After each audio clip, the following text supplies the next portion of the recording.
97 days.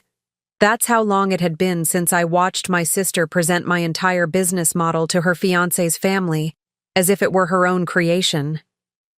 97 days since I sat across the dinner table, stunned into silence, as 5 years of my work was claimed by someone who had never designed a single product. My name is Olivia. I'm 32, and my sister Rebecca just might be the most ruthless entrepreneur I've ever met. Except she's never actually built anything of her own. Before we jump back in, tell us where you're tuning in from, and if this story touches you, make sure you're subscribed, because tomorrow I've saved something extra special for you. Family dinners at my parents' house had always been an exercise in patience. My mother's barely concealed disappointment in my hobby business, as she called it, my father's dismissive questions about when I'd get a real job with benefits, and my younger sister Rebecca's talent for redirecting any positive attention that might accidentally come my way. But this particular Sunday dinner in late March was different. This time the stakes were exponentially higher, though I wouldn't realize just how high until dessert was served. I arrived 15 minutes early, as usual, balancing a homemade apple pie on one hand while juggling my phone with the other. 3 notifications from Shopify alerted me to new orders. The 5th consecutive day my handcrafted sustainable home goods had sold out within hours of restocking. After 2 years of barely breaking even, my business had finally found its footing. The feature in Mindful Living magazine the previous month had created the tipping point I'd been working toward since quitting my corporate design job to launch Hearth and Home Sustainable Living. Olivia, you're early, my mother sighed as she opened the door, her tone suggesting this was an inconvenience rather than a courtesy. Rebecca and James aren't here yet, and I've told you I don't need help in the kitchen. I swallowed the automatic apology that rose to my lips. At 32, I was working on breaking the habit of apologizing for things that weren't actually problems. The pie needs to cool anyway, I replied instead, moving past her to the kitchen. And I brought those beeswax food wraps you mentioned wanting to try. My mother followed, eyeing the colorfully patterned fabric squares I placed on the counter. These are the things you're selling? They're just fabric with wax? Sustainable alternatives to plastic wrap, I explained, though we'd had this conversation at least 3 times before. They're reusable for about a year, completely compostable afterward, and I source all the cotton from organic fair trade suppliers. She replied noncommittally, returning to the roast she was preparing. Rebecca says James's family is very successful in commercial real estate. His father owns half the new development downtown. And there it was, the pivot to Rebecca. Some things were predictable as gravity. That's nice, I replied, busying myself with arranging the pie on a cooling rack. Rebecca, 2 years younger at 30, had always been the family favorite. Where I was thoughtful and methodical, she was vivacious and spontaneous. While I spent weekends researching sustainable materials and perfecting production processes, Rebecca spent hers at networking events and charity galas. Her career in pharmaceutical sales had all the external markers of success my parents valued. Expense account lunches, company car, impressive title. The doorbell rang at precisely $5 p.m. My father shuffled from his study to answer it, his reading glasses perched on top of his head. "There's my girl!" I heard him exclaim, followed by Rebecca's melodious laugh. The contrast with his subdued, "Hello, Olivia," when I'd arrived, wasn't lost on me. Rebecca swept into the kitchen like a perfumed hurricane, designer dress fluttering, diamond earrings catching the light. Behind her walked a tall man with thoughtful eyes and a slightly reserved smile. "Mom, Liv, this is James," Rebecca announced, though she'd been dating him for 6 months and had shown us enough photos that we could have picked him out of a lineup. James stepped forward, extending his hand first to my mother, then to me. "It's wonderful to finally meet you both. Rebecca speaks so highly of her family." There was something genuine in his handshake, a firmness without aggression, confidence without arrogance. His eyes met mine directly, assessing rather than dismissing, I found myself wondering how someone so apparently authentic had ended up with my sister, whose relationship with the truth had always been more flexible than yoga instructor. Olivia has a little online shop selling eco-friendly things, Rebecca informed him, her tone making it sound like I was running a lemonade stand rather than a business that had just passed $300,000 in annual revenue. It's not actually little anymore, I corrected mildly. We're projecting to hit $500,000 this year, and we've just been approached about wholesale partnerships with 3 national retailers. Rebecca's smile tightened imperceptibly. My mother looked between us, sensing potential conflict and moving swiftly to diffuse it. Dinner's almost ready. Rebecca, why don't you open the wine James brought? Olivia, set the table, please. As I arranged cutlery and napkins, I could hear Rebecca in the adjacent dining room, voice pitched to carry just enough for me to hear. James, wait until you meet my parents' neighbors on Friday. The husband is on the board of Crestview Development. I mentioned your family's interest in sustainable commercial properties, and he was very intrigued. The familiar sensation of being simultaneously present and invisible washed over me. Rebecca had always had an uncanny ability to absorb information I shared and repurpose it for her own advancement. The sustainable commercial properties angle was clearly gleaned from conversations where I'd explained my business ethics to our family, usually to disinterested expressions. Dinner proceeded predictably. My father interrogated James about his family's business, while my mother clucked approvingly at Rebecca's anecdotes about her latest pharmaceutical conference. I answered the obligatory questions about my little project with as much enthusiasm as I could muster, highlighting the recent press coverage and growing sales figures. That's nice, dear, my mother replied absently before turning back to Rebecca. Now tell us more about the charity gala you're helping organize. James's mother is on the committee, isn't she?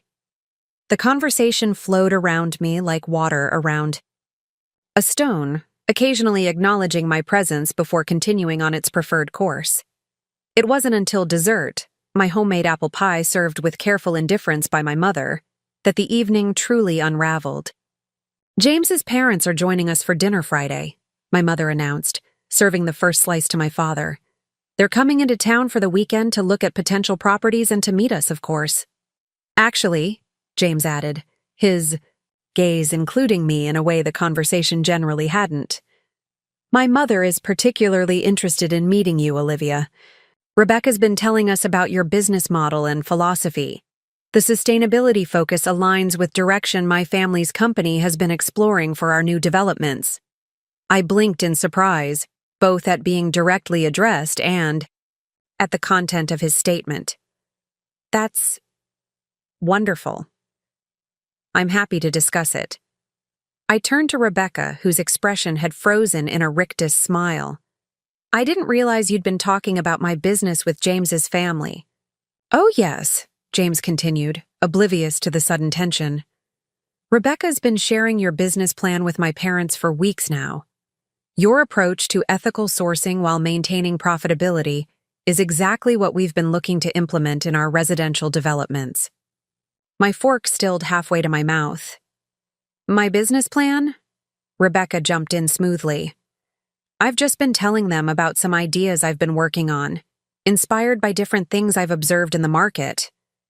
Rebecca's concept for a fully integrated sustainable living product line that could be featured in our new eco-focused residential community is fascinating, James continued enthusiastically. The market analysis she presented showing the growing demand for accessible sustainability solutions was incredibly thorough. The room seemed to tilt slightly as I processed his words. Market analysis, business plan. These weren't vague concepts Rebecca had observed in the market. These were the exact components of the business strategy I had developed over 5 painstaking years, refining each element through research, trial and error, and countless sleepless nights. I looked directly at my sister, whose eyes now held a warning glare. Rebecca, I said carefully, these sound remarkably similar to the business materials I showed you last month when you asked about my growth strategy.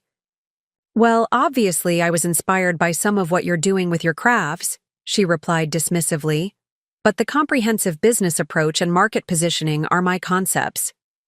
My parents exchanged glances. My father cleared his throat, uncomfortably, while my mother jumped in with forced brightness. Rebecca has always had a wonderful head for business. Even as a child, she was selling her toys at a profit while Olivia was giving hers away. I wasn't giving them away, I corrected, quietly. I was repairing broken toys from the neighborhood kids and returning them. It wasn't about profit. Exactly, Rebecca seized on this. That's always been the difference between us. I see the market potential where Olivia sees a hobby. James looked between us, confusion beginning to register in his expression. The business plan mentioned your hands-on product development background, Rebecca. I thought you said you'd been developing these sustainable products for years. A flush crept up Rebecca's neck. I've been developing the concept. The actual products are just execution details. Execution details? The words escaped me before I could contain them. Rebecca, you've never designed or created a single sustainable product in your life. The business plan, market analysis, sourcing, strategy, and product line you're describing are exactly what I've built with Hearth and Home over the past 5 years. The table fell into uncomfortable silence. My father studied his pie with sudden intensity. My mother's smile had become brittle at the edges. Rebecca's eyes flashed with a familiar mixture of defiance and calculation. Only James looked genuinely dismayed, his gaze moving between Rebecca and me with growing comprehension. I think there's been a misunderstanding, Rebecca finally said, reaching for James's hand.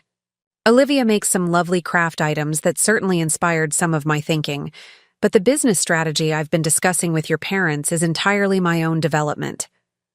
I sat there, fork still suspended midair, faced with a familiar crossroads. I could back down as I always had, allowing Rebecca to claim credit for my work to preserve family peace. Or I could finally stand my ground, even knowing the familial consequences. The decision crystallized with unexpected clarity. Setting down my fork with deliberate calm, I turned to James. I'd be happy to show you my original business plan, complete with development timeline, market analysis, and growth projections. The file properties will show they were created 3 years ago and last modified when I shared them with Rebecca last month. I can also show you the profile in Mindful Living magazine that features my workshop and product development process. Rebecca's face drained of color. Olivia, you're being ridiculous. Just because you make some beeswax wraps and bamboo utensils doesn't mean you invented sustainable living. No, but I did create the specific sustainable living business model you're presenting as your own, I replied, my voice steadier than I felt. Including the 3-phase market expansion strategy and the community integration approach that James just mentioned. James withdrew his hand from Rebecca's, his expression hardening. Rebecca, is this true? Have you been presenting Olivia's business as your concept? Preparing and narrating this story took us a lot of time, so if you are enjoying it, subscribe to our channel. It means a lot to us. Now back to the story. Of course not, Rebecca protested. But the artificial tremor in her voice was one I recognized from childhood. The same affected quaver she'd used when claiming I had broken things. She had actually damaged herself. James, you know me. I would never do something like that. My mother intervened, her tone conciliatory but aimed entirely in Rebecca's defense. I'm sure this is just a misunderstanding between sisters. Olivia, Rebecca has always been supportive of your crafting. I'm certain she was just trying to help promote your work to James's family. By claiming it as her own? I asked quietly. That's not support, Mom. That's appropriation. My father finally looked up from his studious examination of his dessert. Now, Olivia, there's no need for accusations. Rebecca was probably just excited about your success and got carried away explaining it. The familiar dynamic was unfolding. exactly as it always had. Rebecca created the problem. I identified it, and somehow I was positioned as the unreasonable one for not accepting the situation. But something had changed. Perhaps the 90-hour work weeks I'd put into building my business, or perhaps the simple fact that I'd finally built something too significant to let someone else claim. Whatever the cause, I found myself unwilling to play my usual role. I've worked too hard building this business to watch it be presented as someone else's concept, I said, standing up. James, I apologize for this awkward situation, but I want to be clear. The sustainable living business model Rebecca has been discussing with your family is my creation, not hers. Every element of it, from the ethical sourcing framework to the community integration strategy, represents years of my professional work. Rebecca stood as well, tears now strategically glistening in her eyes. I can't believe you're doing this right now, Olivia. This is exactly why I never tell people we're related in professional settings. You always find a way to make everything about you. Rebecca, James said quietly, his tone bringing an immediate halt to her gathering tirade. Is what Olivia's saying true? The ensuing silence answered his question more definitively than words could have. Rebecca's expression cycled, rapidly through indignation, calculation, and finally a manufactured vulnerability. I may have emphasized my involvement more than was strictly accurate, she admitted finally, her voice small. But I was only trying to find connections that could benefit both of us. By claiming my work as your own? I asked. By finding investors who could take your little business to the next level, Rebecca snapped, the facade cracking. You think you can scale nationally with your one-woman operation in a converted garage? You need connections like James's family. Connections I could have made myself if introduced honestly, I pointed out. Instead, you've presented yourself as the business owner, which means any partnership would be with you, not me. James stood abruptly. I think I should go. Mrs. Chen, Mr. Chen, thank you for dinner. He turned to me. Olivia, I apologize for the misunderstanding. I'd still be interested in discussing your actual business, if you're willing. James, Rebecca protested, reaching for his arm. You can't be serious. It's just a silly misunderstanding about a hobby business. The look he gave her contained equal parts disappointment and reassessment. A misunderstanding implies confusion, Rebecca. This seems quite deliberate.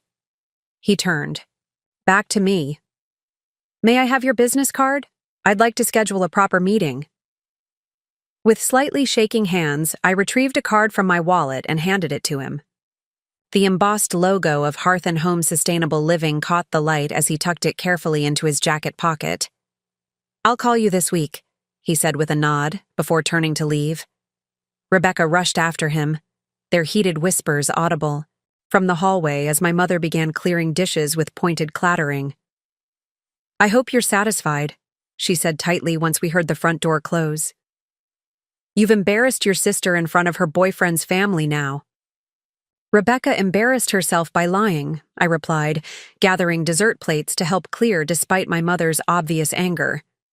And this isn't about satisfaction. It's about 5 years of my work being claimed by someone else. My father sighed, heavily. Olivia, you know how important this relationship is to Rebecca. The Palmer family could open doors for her career, for all of us. Surely you could have addressed this privately instead of creating a scene. The familiar feeling of invisibility descended again. My work, my boundaries, my professional integrity all secondary to Rebecca's social climbing and my parents' vicarious aspirations. But this time, the feeling was accompanied by a new clarity.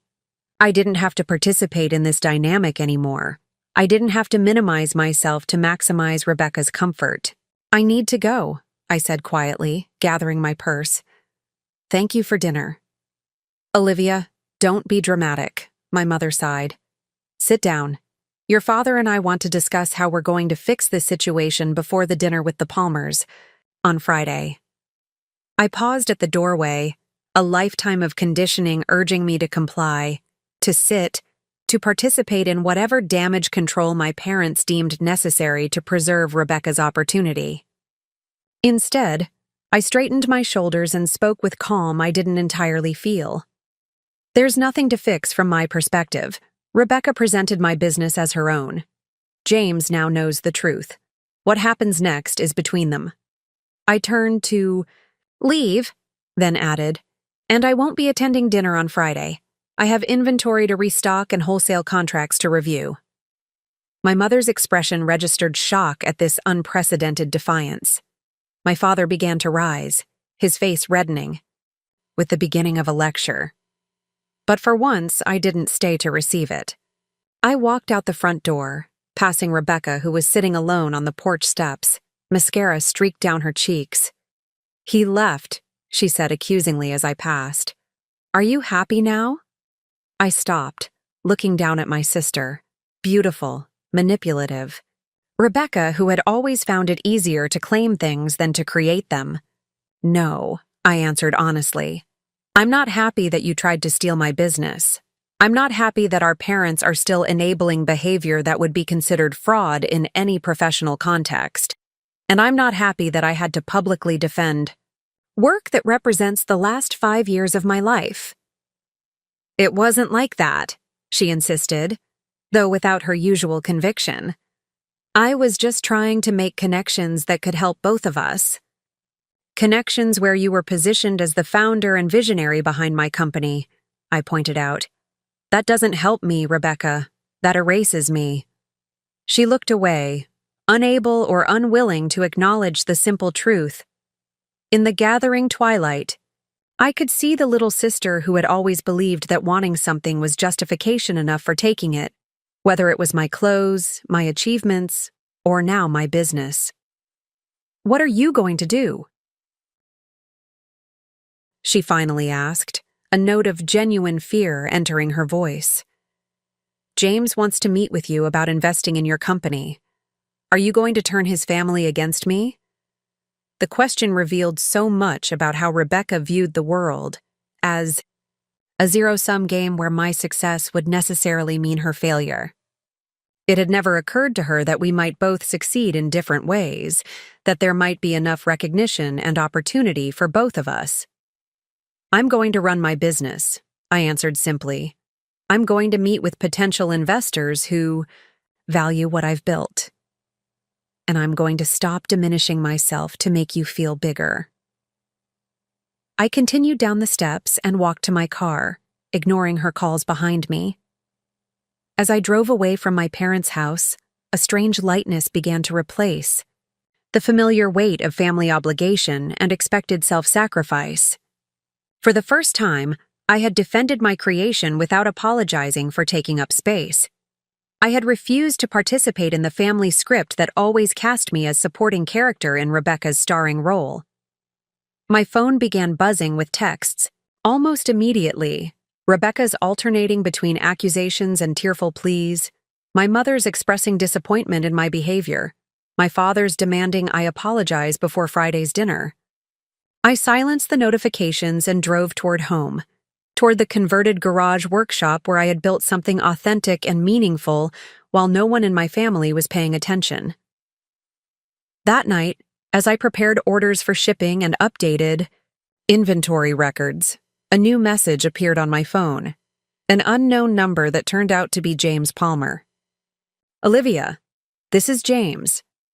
I'd like to formally apologize for the misunderstanding tonight. I'm impressed by what I've learned about your business and would appreciate the opportunity to discuss it properly, without intermediaries. My family's investment group is genuinely interested in sustainable business models like yours. Please let me know if you'd be willing to meet this week." I stared at the message for a long moment, considering the implications.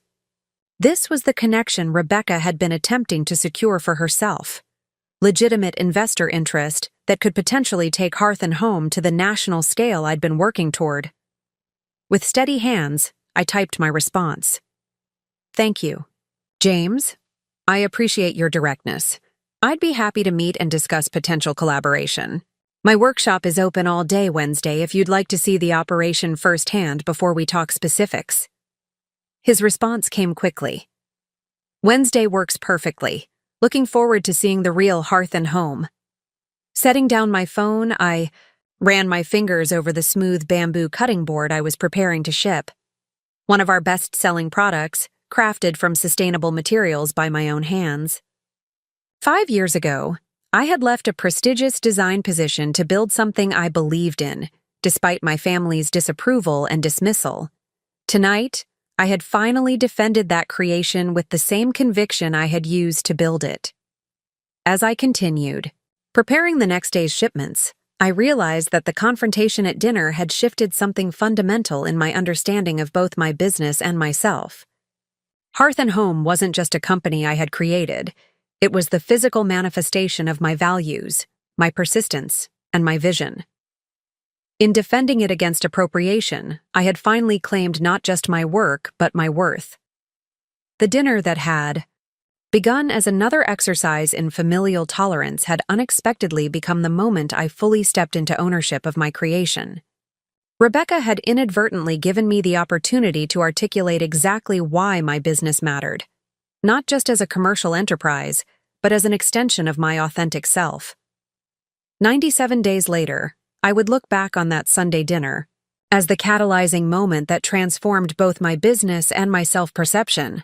The confrontation that had seemed catastrophic in the moment had actually been the necessary breaking point, the clean fracture that allowed for proper healing and alignment.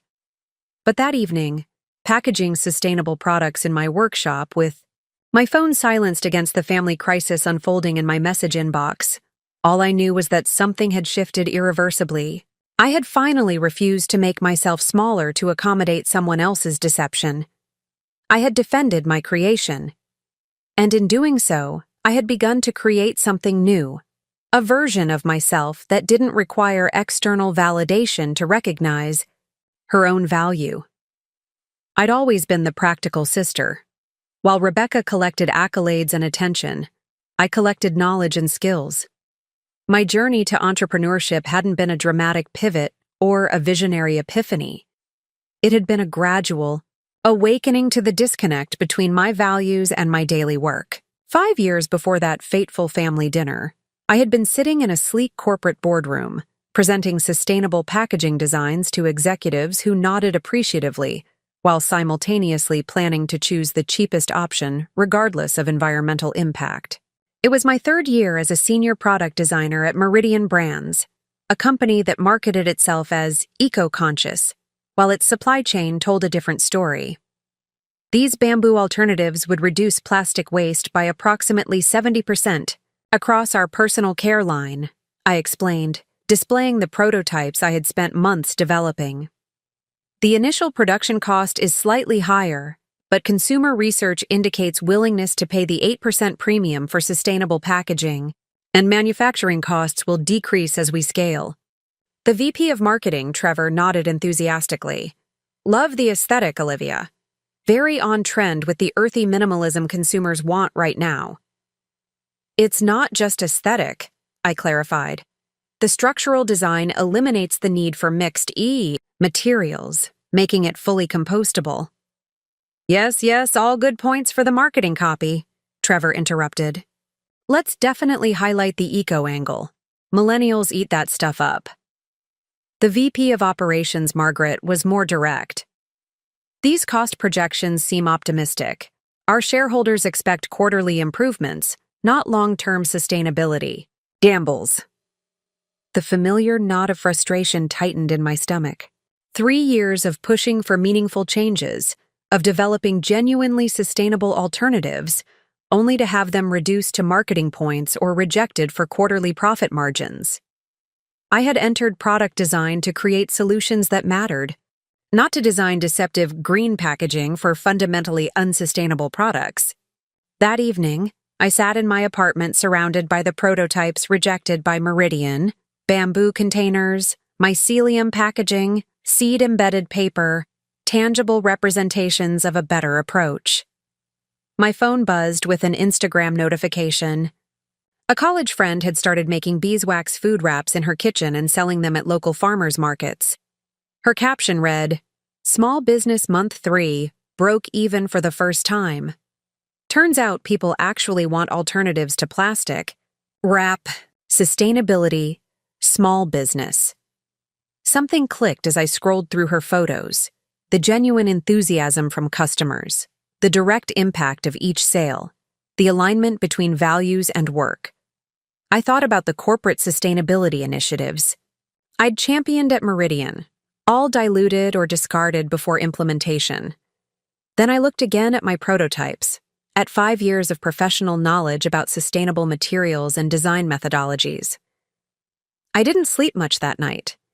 Instead, I created the first business plan for what would become Hearth and Home Sustainable Living, a comprehensive outline for developing everyday products that made sustainability accessible to average households. Not luxury items for the eco-elite, but pragmatic replacements for common disposable products, food storage solutions, kitchen tools, cleaning supplies. The next morning, I requested a meeting with my director at Meridian. "A sabbatical?" she repeated, eyebrows raised. "You're on track for the design director position next year, Olivia. This isn't the time to step away." "I know," I acknowledged, "but I need to explore something different. 6 months, unpaid. If it doesn't work out, I'd hope to return." She studied me with the shrewd assessment that had made her successful in corporate environments. "This is about the bamboo packaging rejection, isn't it? You need to understand that business decisions—" "It's about more than one rejection," I interrupted, surprising both of us with my directness. "It's about realizing I spend more time convincing people to care about sustainability than actually creating sustainable solutions." 2 weeks later, I cleared out my desk, converted my home office into a product development space, and took the terrifying leap from corporate security to entrepreneurial uncertainty. The sabbatical was my safety net, a way to test my concept without immediately burning bridges. The early months were a chaotic blur of research, prototyping, testing, and market analysis. I liquidated most of my savings to purchase initial equipment and materials. My dining table became a production facility, my living room a shipping department. I slept less than during the most demanding corporate deadlines, but woke with an energy I hadn't felt in years. My parents' reaction was predictably skeptical. "You left a prestigious position to make. What exactly? Waxed fabric?" my father asked during a strained Sunday dinner 3 months into my venture. "Sustainable alternatives to disposable household products," I corrected, trying to keep the defensiveness from my voice. Starting with food storage solutions, but expanding into other categories as I refined the production process. "Crafts," my mother simplified dismissively. "You left a career to make crafts in your apartment." "Product design," I countered. The same professional skill set I was using at Meridian, just applied differently. Rebecca, already successful in pharmaceutical sales at 25, had been more directly cutting. "This sounds like something bored housewives do on Etsy while their husbands actually pay the bills. No offense." The addition of "no offense" did little to mitigate the intended sting, but I had smiled tightly and changed the subject. Their approval had never been forthcoming for my choices. I couldn't expect it to start with my riskiest decision yet. 6 months into my sabbatical, I faced the decision point I had established in my business plan. The metrics were clear. While showing promising growth, Hearth and Home wasn't yet generating sufficient income to support me fully. According to my original timeline, this meant returning to corporate employment while continuing the business as a side project. I sat in my apartment-turned-workshop, surrounded by inventory and packing materials, reviewing the data. Sales were increasing month over month. Customer feedback was overwhelmingly positive, with repeat purchase rates exceeding industry averages. I had established relationships with 3 local retailers who consistently sold out of my products. The rational choice was clear: return to stable employment while growing the business gradually. But as I imagined walking back into Meridian's corporate environment, returning to the frustrating dance of advocating for sustainability within systems designed to prioritize quarterly profits, something rebelled within me. That evening, I called Meridian's HR department and officially resigned. Then I applied for a business loan using my comprehensive market analysis, growth projections, and existing sales data as supporting evidence.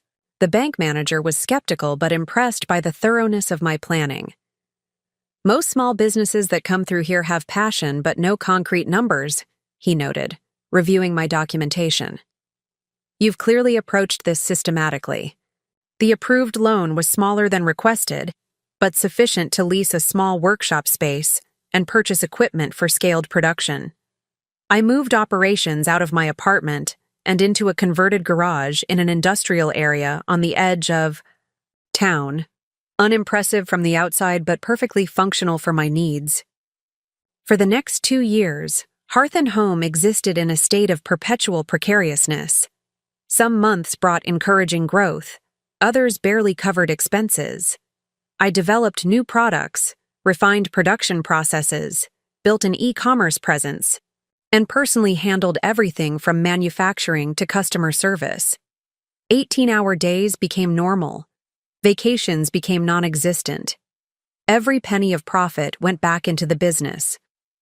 My family's assessment of my venture evolved from initial dismissal to concerned tolerance. Sunday dinners featured regular inquiries about when I might return to real employment, alongside comments about how tired I looked and references to friends' children with stable corporate careers. Chen & Associates is looking for a senior designer, my father mentioned casually during one such dinner. Martin's son-in-law is a partner there. I could put in a word. Thank you, but I'm fully committed to Hearth and Home, I replied, the response now automatic after countless variations of this conversation. You're not getting any younger, Olivia, my mother added, serene in her certainty about appropriate life trajectories.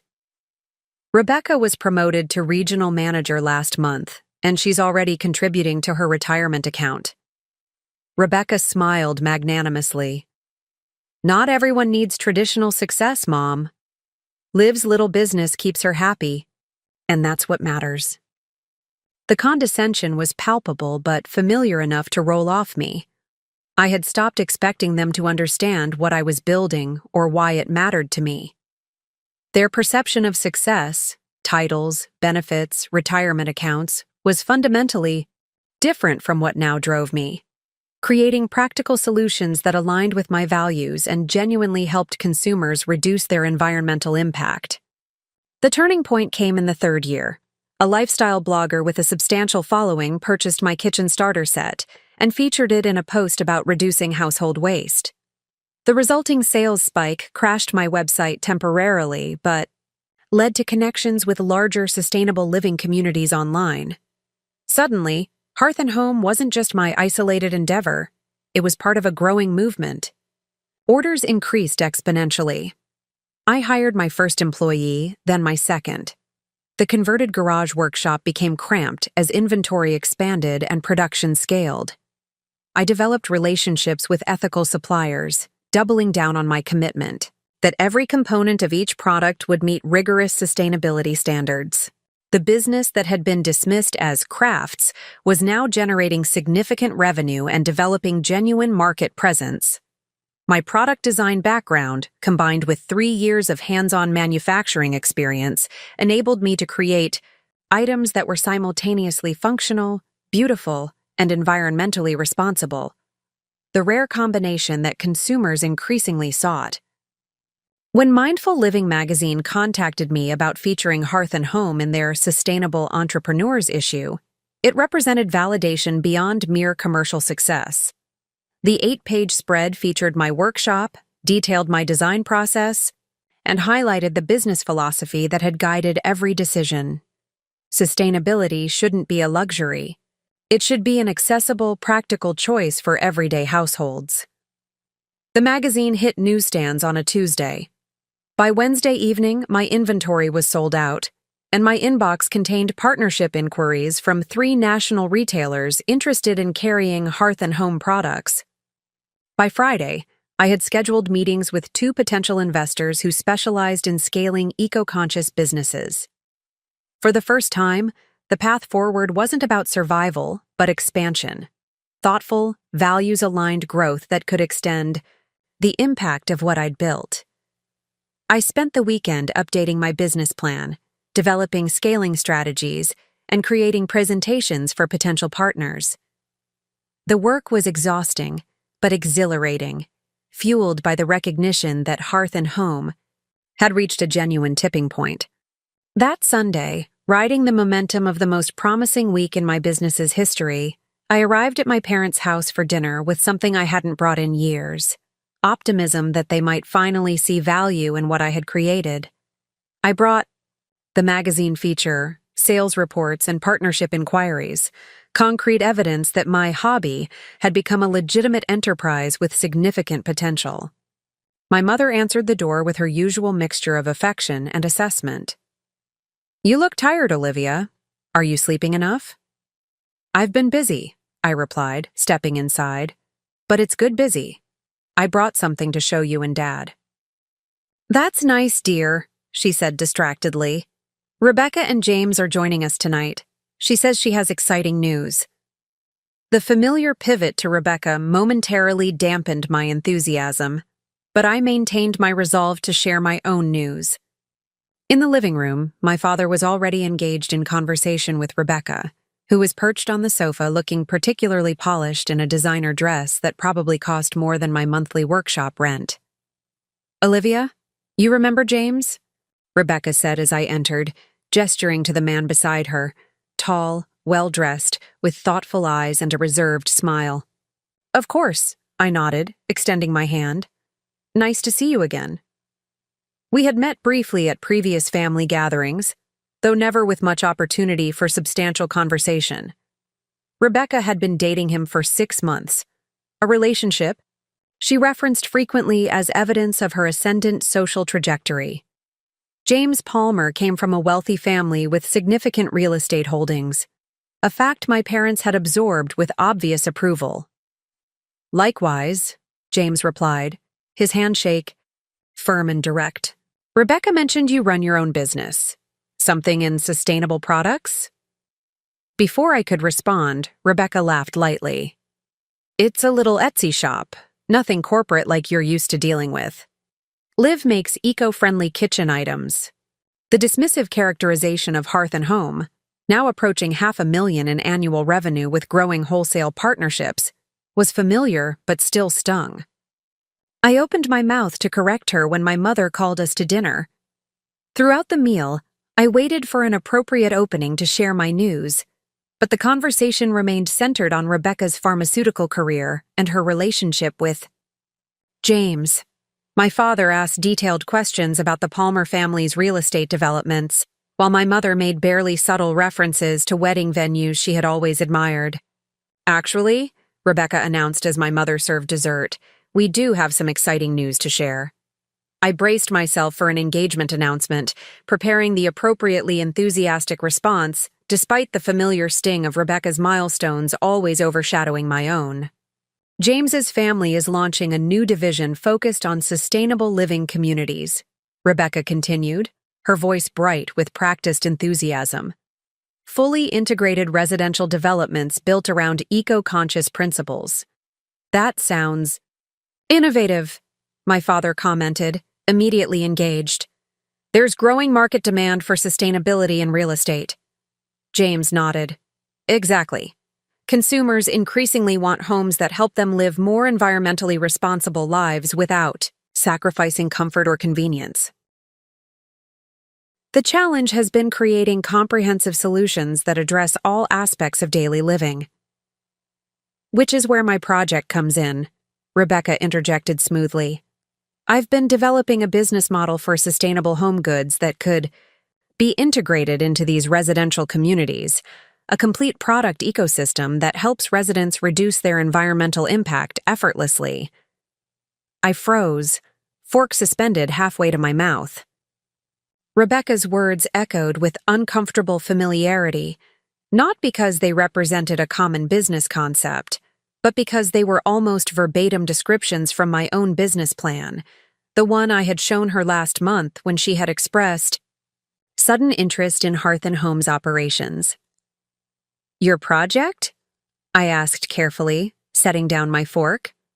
Rebecca continued as if I hadn't spoken. "The model includes ethical sourcing frameworks, staged implementation for consumer adoption, and community integration strategies that align perfectly with the Palmer development philosophy." These weren't vague business concepts. They were the specific, distinctive elements of the expansion strategy I had developed over 5 years of building Hearth and Home. The exact approach I had outlined in the materials I had naively shared with Rebecca when she had claimed to be just curious. "About my growth plans," James turned to Rebecca with evident admiration. "The market analysis you presented to my parents was particularly impressive, demonstrating both the growing demand and the specific price points where sustainable alternatives become viable for mainstream consumers." The market analysis. My market analysis. The one I had spent months developing, tracking purchase patterns across demographic segments to identify precisely where sustainability and affordability intersected to create maximum market penetration. "Rebecca," I said more firmly, "that market analysis sounds exactly like the business documentation I showed you from Hearth and Home." A flicker of something, awareness perhaps or warning, crossed her face before she smiled dismissively. "Well, obviously I was inspired by some elements of your work, Olivia. That's what family is for, right? Supporting each other's ideas?" "Supporting, yes. Presenting them as your own, no." The words escaped before I could temper them with my usual family diplomacy. My mother's expression tightened with familiar disappointment. "Olivia, don't be petty. Rebecca is simply exploring professional opportunities." "By presenting my business model as her own creation?" I asked, the question directed more at Rebecca than my mother. "Your business model?" My father's tone carried equal parts confusion and skepticism. "You make homemade kitchen items. Rebecca is discussing a comprehensive sustainability strategy for real estate integration." "A strategy identical to the one I've developed for Hearth and Home over the past 5 years, I clarified, maintaining a calm I didn't entirely feel, "including specific language about ethical sourcing frameworks and community integration that comes directly from my business plan." James looked between Rebecca and me, confusion evident in his expression. "I'm sorry, but I'm not following. Rebecca, you said this was your original business concept." "It is my concept," Rebecca insisted, though a flush was creeping up her neck. "Olivia's little shop obviously inspired some of my thinking, but the comprehensive business approach is entirely my development." The dismissive characterization of my business, little shop, crafts, hobby, had never felt more deliberate than in this moment when Rebecca was simultaneously diminishing what I had built while attempting to claim its strategic framework. "Hearth and Home generated over $300,000 in revenue last year," I stated, the facts suddenly important in a way they hadn't been during previous family dismissals. "We're projecting over $500,000 this year, with national retail partnerships currently in negotiation." The business model Rebecca is describing, from ethical sourcing to community integration, is exactly what I've built, documented, and shared with her. The table fell silent. My father studied his dessert with sudden intensity. My mother's smile froze in place. Rebecca's expression hardened into the defensive glare I recognized from childhood confrontations, when she had been caught in deceptions but refused to acknowledge them. James looked increasingly uncomfortable, his gaze moving between Rebecca and me with growing comprehension. "The business plan mentioned hands-on product development experience," he said slowly. "Rebecca, you told my parents you'd been developing these sustainable products yourself." "I've been developing the concept," Rebecca replied, her voice taking on the slight tremor she had always been able to produce on demand when cornered. The actual products are just execution details. Execution details? The words escaped me before I could contain them. Rebecca, you've never designed or manufactured a single sustainable product.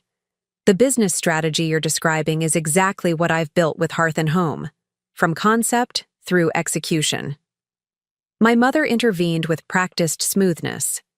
I'm sure this is just a misunderstanding between sisters. Rebecca was probably just trying to help promote your work to James's family. By claiming it as her own? I asked quietly.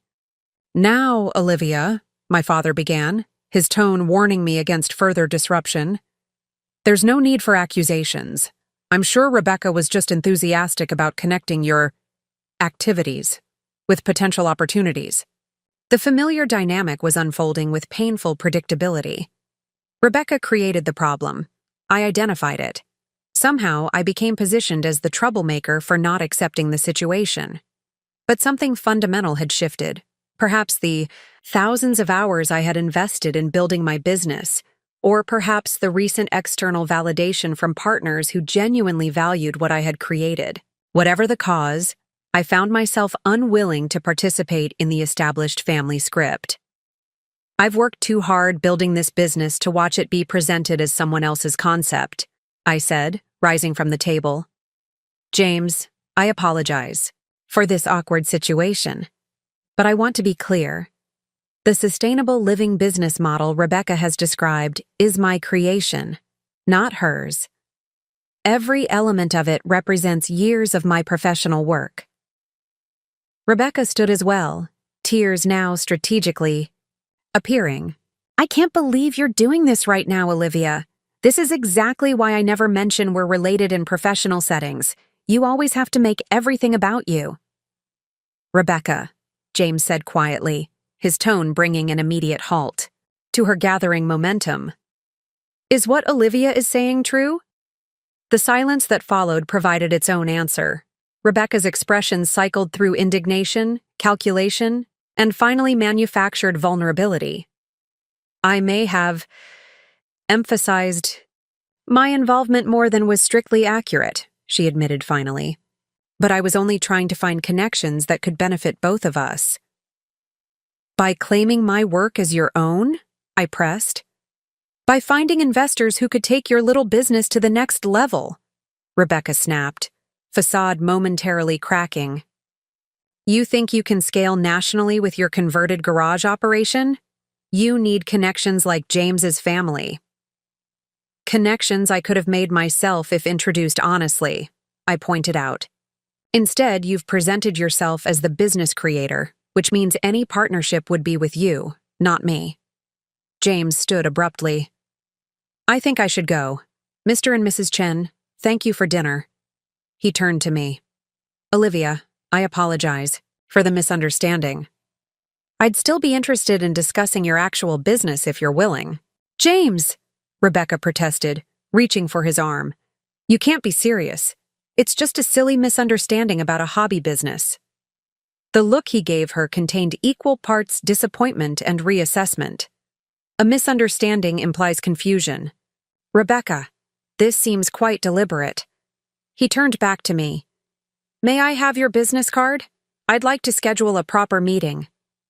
With slightly shaking hands, I retrieved a card from my purse and handed it to him. The embossed logo of Hearth and Home caught the light as he carefully placed it in his jacket pocket. I'll call you this week, he said with a nod before turning to leave. Rebecca rushed after him, their heated whispers audible from the hallway, as my mother began gathering dishes with pointed clatter. I hope you're satisfied, she said tightly. You've embarrassed your sister in front of her boyfriend's family now. Rebecca embarrassed herself by lying, I replied, helping clear. Despite my mother's obvious anger, and this isn't about satisfaction, it's about 5 years of my work being claimed by someone else. My father sighed heavily. Olivia, you know how important this relationship is to Rebecca. The Palmer family could open doors for her career, for all of us. Surely you could have addressed this privately instead of creating a scene. The familiar sense of invisibility descended. My work, my boundaries, my professional integrity, all secondary to Rebecca's social climbing and my parents' vicarious aspirations. But the feeling was accompanied by unexpected clarity. I didn't have to participate in this dynamic anymore. I didn't have to minimize myself to accommodate Rebecca's machinations. "I need to go," I said quietly, gathering my purse. "Thank you for dinner." "Olivia, don't be dramatic," my mother sighed. "Sit down. We need to discuss how we're going to fix this situation before the Palmers come for dinner on Friday." I paused at the doorway, a lifetime of conditioning urging me to comply, to participate in whatever damage control my parents deemed necessary to preserve Rebecca's opportunity. Instead, I straightened my shoulders and spoke with calm. I didn't entirely feel. There's nothing to fix from my perspective. Rebecca presented my business as her own. James now knows the truth. What happens next is between them. I turned to leave, then added, "And I won't be attending dinner on Friday. I have inventory to restock and wholesale contracts to review." My mother's expression registered shock at this unprecedented defiance. My father's face reddened with the beginning of a lecture. But for once, I didn't stay to receive it. I walked out the front door, passing Rebecca, who sat alone on the porch steps, mascara streaked down her cheeks. "He left," she said accusingly as I passed. "Are you happy now?" I stopped, looking down at the sister who had always found it easier to claim things than to create them. "No," I answered honestly. "I'm not happy that you tried to steal my business. I'm not happy that our parents are still enabling behavior that would be considered fraud in any professional context. And I'm not happy that I had to publicly defend work that represents the last 5 years of my life." "It wasn't like that," she insisted, though without her usual conviction. "I was just trying to make connections that could help us both." "Connections where you were positioned as the founder and visionary behind my company?" I pointed out. "That doesn't help me, Rebecca. That erases me." She looked away, unable or unwilling to acknowledge the simple truth. In the gathering twilight, I could see the little sister who had always believed that wanting something was justification enough for taking it. "What are you going to do?" she finally asked, genuine fear entering her voice. "James wants to meet with you about investing in your company. Are you going to turn his family against me?" The question revealed so much about how Rebecca viewed the world, as a zero-sum game where my success would necessarily mean her failure. It had never occurred to her that we might both succeed in different ways, that there might be enough recognition and opportunity for both of us. "I'm going to run my business," I answered simply. "I'm going to meet with potential investors who value what I've built, and I'm going to stop diminishing myself to make you feel bigger." I continued to my car, ignoring her calls behind me. As I drove away from my parents' house, a strange lightness began to replace the familiar weight of family obligation and expected self-sacrifice. For the first time, I had defended my creation without apology for taking up space. I had refused to participate in the family script that always cast me as supporting character in Rebecca's starring role. My phone began buzzing with texts almost immediately, Rebecca alternating between accusations and tearful pleas, my mother expressing disappointment in my behavior, my father demanding I apologize before Friday's dinner. I silenced the notifications and drove toward home, toward the workshop where I had built something authentic while no one in my family was paying attention. That night, as I prepared orders for shipping and updated inventory records, a new message appeared. An unknown number that turned out to be James Palmer. "Olivia, this is James. I'd like to formally apologize for the misunderstanding tonight. I'm impressed by what I've learned about your business and would appreciate the opportunity to discuss it properly, without intermediaries. My family's investment group is genuinely interested in sustainable business models like yours. Please let me know if you'd be willing to meet this week." I stared at the message, considering the implications. This was the connection Rebecca had been attempting to secure for herself, legitimate investor interests that could potentially take Hearth and Home to the national scale I'd been working toward. With steady hands, I typed my response. Thank you. James, I appreciate your directness. I'd be happy to meet and discuss potential collaboration. My workshop is open all day Wednesday if you'd like to see the operation firsthand before we talk specifics. His response came quickly. Wednesday works perfectly. Looking forward to seeing the real Hearth and Home. Setting down my phone, I ran my fingers over the smooth bamboo cutting board I was preparing to ship, crafted from sustainable materials by my own hands. 5 years earlier, I had left corporate security to build something I believed in, despite my family's dismissal. Tonight, I had finally defended that creation with the same conviction I had used to build it. Wednesday morning arrived with a clarity I hadn't experienced in years.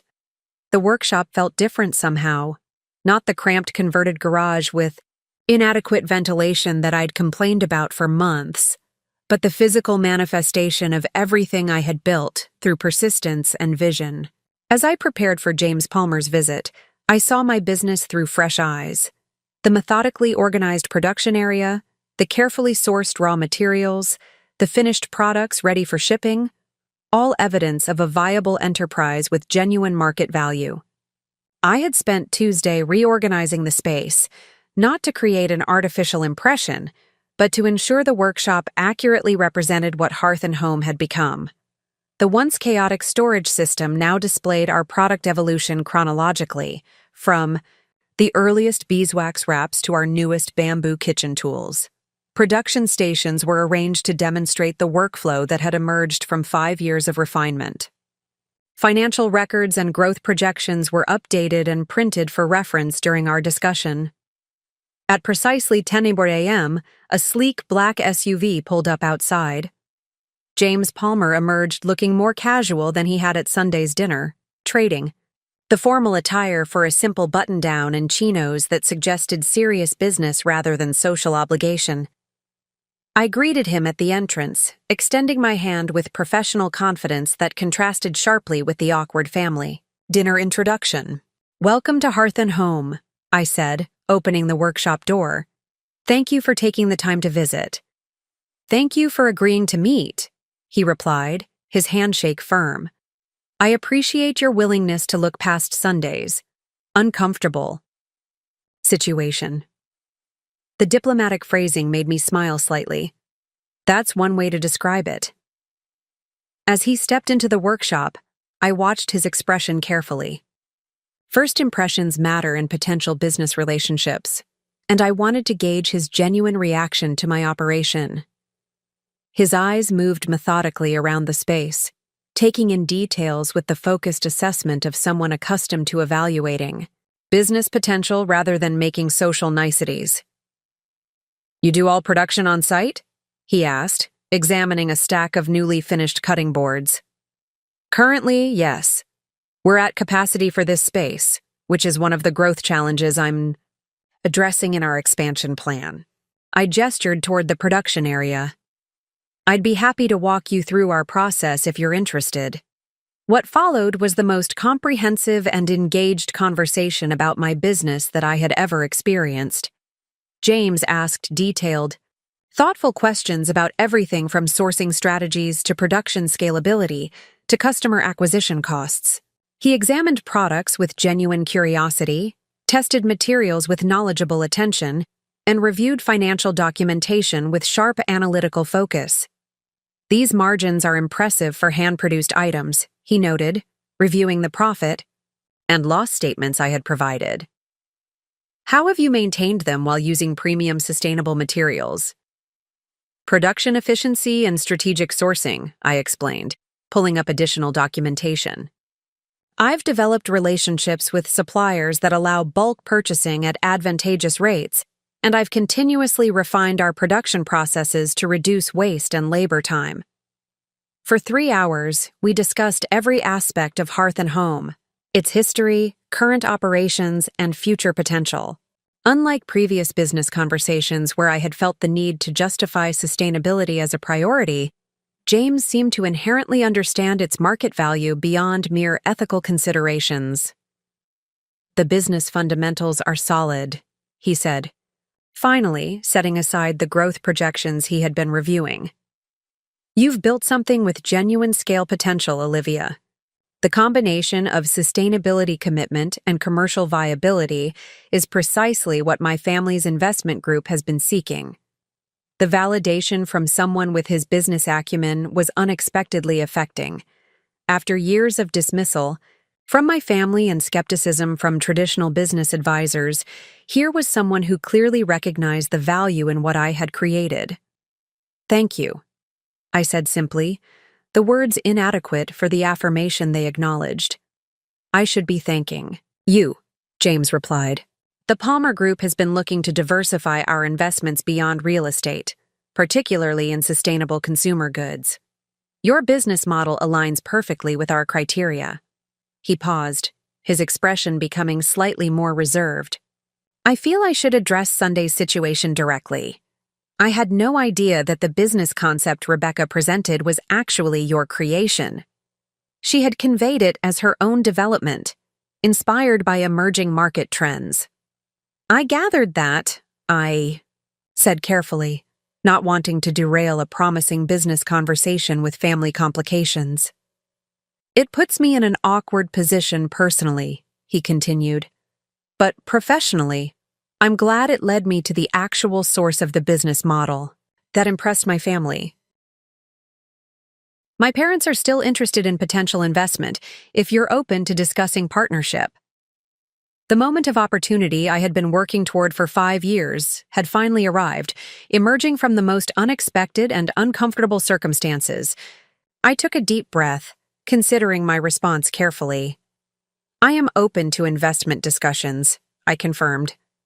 But I want to be clear about my priorities. Maintaining our sustainability standards is non-negotiable, even if it sometimes means choosing options that aren't maximally profitable in the short term, and I need to retain creative and operational control of product development. Instead of the resistance I had encountered from previous potential investors when outlining these conditions, James nodded thoughtfully. Those priorities align with our investment philosophy, he said. We're interested in long-term sustainable growth rather than short-term profit maximization. And your product development expertise is precisely what makes this business valuable. Constraining that would be counterproductive. The conversation shifted to specific partnership structures, investment amounts, equity percentages, growth targets, and expansion timelines. James proposed bringing his parents, the primary decision-makers for their investment group, to tour the workshop the following week. We agreed on a framework for formal discussions and parted with a tentative partnership structure that preserved everything I valued about Hearth and Home, while providing the capital necessary for significant expansion. As James's SUV pulled away from the workshop, I remained in the doorway, processing what had just occurred. The confrontation at Sunday's dinner, painful and uncomfortable as it had been, had directly led to this potential partnership that could transform Hearth and Home's trajectory. Rebecca's attempted appropriation of my business had inadvertently connected me with exactly the type of investors I had been seeking. The irony wasn't lost on me. For years, I had diminished myself. In family settings to maintain peace, allowing their dismissal of my work to go unchallenged. The one time I had finally defended my creation, refused to be erased from my own narrative, had created the opportunity I had been working toward all along. My phone buzzed with an incoming call from my mother. I had ignored the barrage of messages since Sunday, but eventually I would need to address the family situation. Taking a deep breath, I answered. Olivia, finally, my mother began without preamble. We need to discuss your behavior on Sunday. Rebecca is absolutely devastated, and the dinner with the Palmers is tomorrow night. Your father and I expect you to attend and apologize for creating such an unnecessary scene. The familiar script, Rebecca's feelings prioritized, my boundaries dismissed, family appearance valued over fundamental honesty. But something had shifted in me, a recalibration of what I was willing to accept in service of family harmony. I won't be attending Friday's dinner, I replied calmly. And I won't be apologizing for identifying that Rebecca presented my business as her own creation. This stubbornness is childish, Olivia, my mother sighed. Rebecca was only trying to make valuable connections. You should be grateful she was thinking of ways to help your little project. My little project generated over $300,000 in revenue last year, I stated firmly. And James Palmer just spent 3 hours here discussing potential investment partnership. Any connection that begins with someone claiming my work as their own isn't valuable. It's exploitative. Silence on the line then. James came to see you? What about Rebecca? The question crystallized everything wrong with our family dynamic. Concern not for the ethical breach, but for how it affected Rebecca's relationship prospects. I had spent years accepting this imbalance, but recent events had clarified what I could no longer tolerate. What about Rebecca? I echoed. She attempted to present my business, 5 years of my work, as her own creation. The fact that you're more concerned about her relationship than this fundamental dishonesty is exactly why I won't be attending Friday's dinner. You've always been so dramatic about your independence, my mother said dismissively. Family supports each other, Olivia. Sometimes that means overlooking small misunderstandings for the greater good. This wasn't a misunderstanding. It was deliberate misrepresentation. I paused, then added with newfound clarity. And family support should be reciprocal, not one person consistently sacrificing for another's advancement. The conversation ended with my mother's familiar disappointment and my unprecedented refusal to acquiesce to family pressure. I returned to workshop operations with a strange mixture of emotions, regret for the family conflict, but absolute certainty that I had finally established necessary boundaries. The following day brought news that the Friday dinner with the Palmer family had been canceled. Rebecca left a series of increasingly distraught voicemails, alternating between blame and desperate appeals for reconciliation. My father sent a terse text expressing his disappointment in my selfish behavior. My mother called twice more. Each conversation following the same pattern of attempted guilt induction, met with my gentle but firm refusal to accept responsibility for a situation I hadn't created. By the weekend, family communication had dwindled to occasional text messages, conveying information rather than emotional appeals. The respite allowed me to focus entirely on preparing for the upcoming meeting with the Palmer Investment Group. I refined my presentation, updated financial projections, and developed a comprehensive 5-year growth strategy that maintained our core values while outlining pragmatic expansion milestones. Monday morning, exactly 1 week after the Sunday dinner confrontation, James arrived at the workshop accompanied by his parents, Eleanor and Richard Palmer, whose real estate development company had transformed multiple urban areas with innovative, mixed-use projects. Eleanor's sharp analytical questions and Richard's strategic vision confirmed they were exactly the type of investors I had hoped to attract. Business-minded but values-driven, focused on sustainable growth rather than extractive. Profit. Your model addresses the primary challenge in sustainable consumer goods, Eleanor observed after thoroughly examining our production process and business documentation. You found the intersection where environmental responsibility meets practical consumer adoption. That's surprisingly rare. Most sustainability-focused businesses either create luxury products for the eco-conscious elite or compromise their standards to achieve mass-market pricing, Richard added. Your middle path approach is exactly what we've been seeking for our sustainable living community concept. The meeting concluded with a formal investment offer that exceeded my expectations. Sufficient capital for significant expansion while preserving my majority ownership and operational control. The partnership would include distribution through the Palmer Group's planned sustainable community developments, providing guaranteed wholesale channels alongside our existing retail relationships. As we finalized the preliminary agreement, Eleanor addressed the uncomfortable context directly.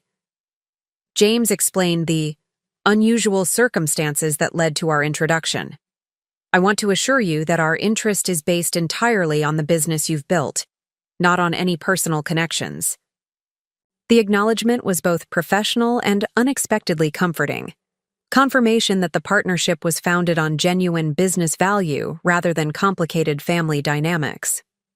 That evening, as I reviewed the investment documentation, at my kitchen table surrounded by the creative prototypes for our next product line, my phone buzzed with a text from Rebecca. "We need to talk. Coffee tomorrow?" After a moment's consideration, I replied, "Okay. Greenleaf Cafe, 1 p.m. The following day, I arrived at the cafe 10 minutes early, selecting a corner table that offered both privacy and a clear view of the entrance. Rebecca arrived precisely on time, looking uncharacteristically subdued in minimal makeup and casual clothing, rather than her usual polished presentation. "Thank you for meeting me," she said as she sat down, her typical confidence notably absent. "Of course," I replied neutrally, waiting to understand her purpose before committing to any particular conversational direction. She fidgeted with her coffee cup, avoiding direct eye contact. "So, the Palmers invested in your business." News traveled fast in our interconnected social circles. "Yes, we finalized the agreement yesterday."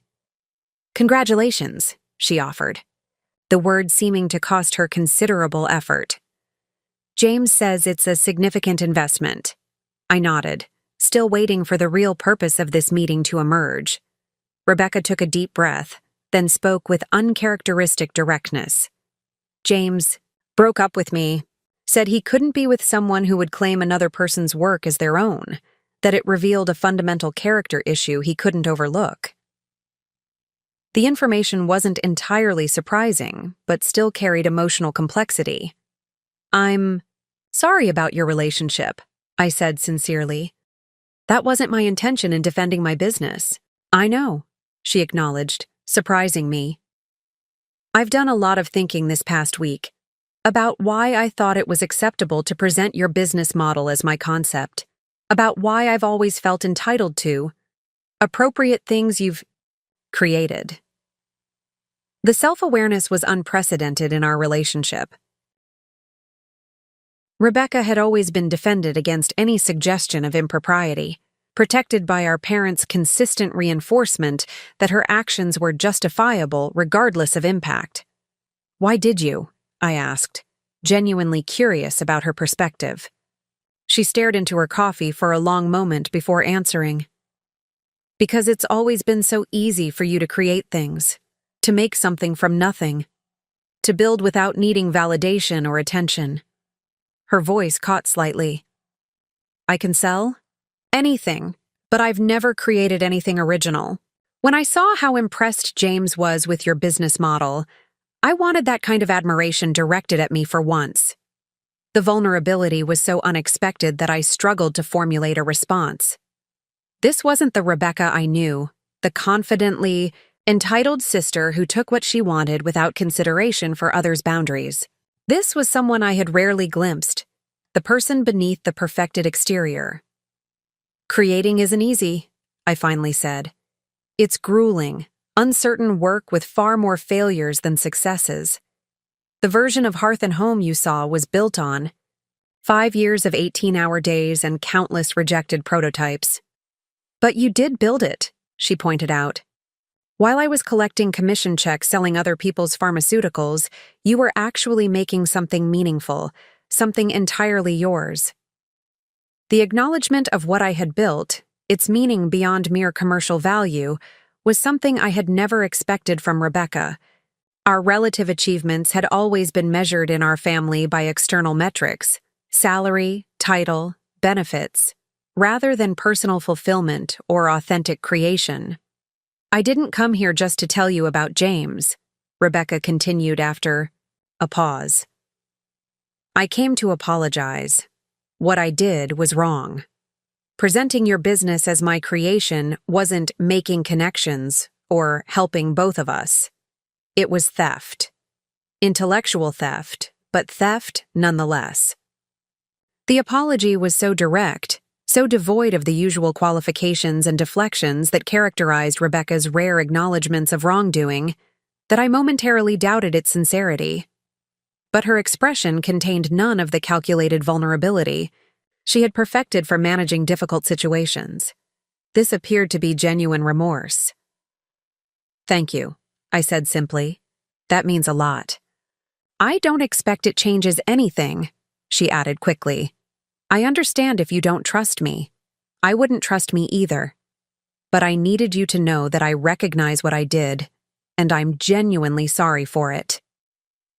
We sat in silence for a moment, the acknowledgement creating a different quality of space between us, less defended, more authentic than our interactions had been in years. "What will you do now?" I asked eventually. Rebecca shrugged slightly. "Work-wise, nothing changes. I'm still good at pharmaceutical sales. But personally, I think I need to figure out who I am beyond the role I've been playing. Beyond being the successful daughter, the social connector, the perfect girlfriend. I'm not sure who that person is yet." The admission of uncertainty from my perpetually confident sister was perhaps more surprising than the apology itself. Rebecca had always projected absolute assurance about her path and choices, using that certainty as contrast to my more exploratory approach to life. "It's not easy," I said, thinking of my own journey from corporate security to entrepreneurial uncertainty. "Finding your authentic direction. But it's worth the discomfort." Rebecca nodded thoughtfully. "I've been thinking about what you said that night, about how I find it easier to claim things than to create them. You were right. I've never built anything of my own. I've just positioned myself advantageously in relation to what others have built." The self-awareness suggested a capacity for growth I hadn't previously recognized in my sister. Perhaps the confrontation at Sunday dinner had catalyzed something valuable for both of us, my long-overdue boundary setting and her belated recognition of patterns that limited her authentic development. "Creation is available to everyone," I offered. "It just requires willingness to start from nothing and risk genuine failure, to value the process beyond external validation." "That's the scary part," Rebecca admitted. "I've defined myself by external validation for so long, I'm not sure what's left when that's removed." I recognized that fear intimately, had faced it myself when leaving Meridian's structured advancement path for the uncertain terrain of entrepreneurship.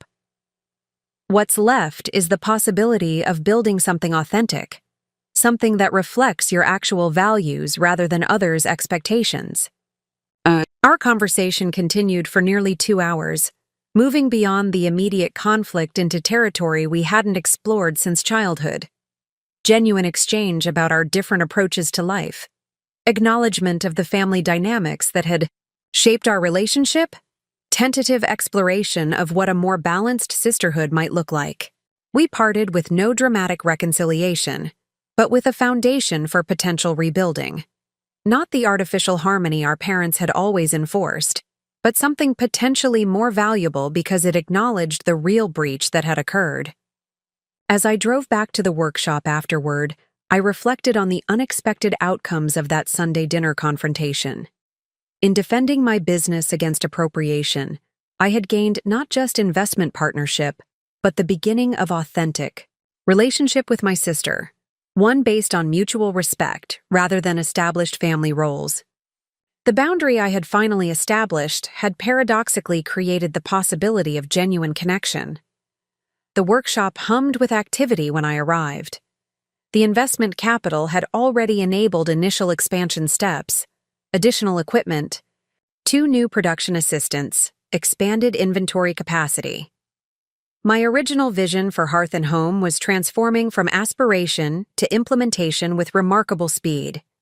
James called that evening to discuss the first phase of our partnership, implementation. Our conversation remained strictly professional, focused entirely on business development rather than family complications. His ability to separate personal dynamics from business collaboration confirmed he was exactly the type of partner I had hoped to find, someone who valued what I had built on its genuine merits. The sustainable community integration could begin as early as next quarter, he explained, discussing the timeline for featuring hearth and home products in the Palmer Group's new eco-focused residential development. We're breaking ground on the model homes in 6 weeks, which gives us perfect timing to incorporate your kitchen and storage solutions from the beginning. The opportunity we discussed represented exactly the kind of thoughtful scaling I had envisioned for Hearth and Home. Growth that maintained our values while expanding our impact. The investment wasn't just financial capital, it was strategic. Partnership with developers who shared my commitment to practical sustainability. That night, reviewing production plans in my apartment, I received a text from my mother. Your father and I would like to see your workshop, if you're willing to show us. The request was unprecedented. In 5 years of building Hearth and Home, neither of my parents had expressed interest in visiting the physical space where I created my hobby crafts. Their sudden curiosity suggested Rebecca's confession had perhaps affected family dynamics beyond our direct relationship. I replied simply, "Tomorrow afternoon works. 2 p.m.?" Their arrival the following day was punctual, but noticeably tentative. None of the entitled certainty with which they typically occupied space. They stood awkwardly at the workshop entrance, taking in the bustling production area with expressions that suggested they were seeing something entirely different from what they had imagined. "This is substantial," my father commented, watching the coordinated activity of the production team. I pictured something much smaller. "Most people do," I replied, neither accusatory nor defensive, simply stating reality. "Would you like a tour?" The next hour revealed a side of my parents I had rarely witnessed: genuine curiosity about my work, attentive questions about processes, and most surprisingly, no comparisons to Rebecca's career or achievements.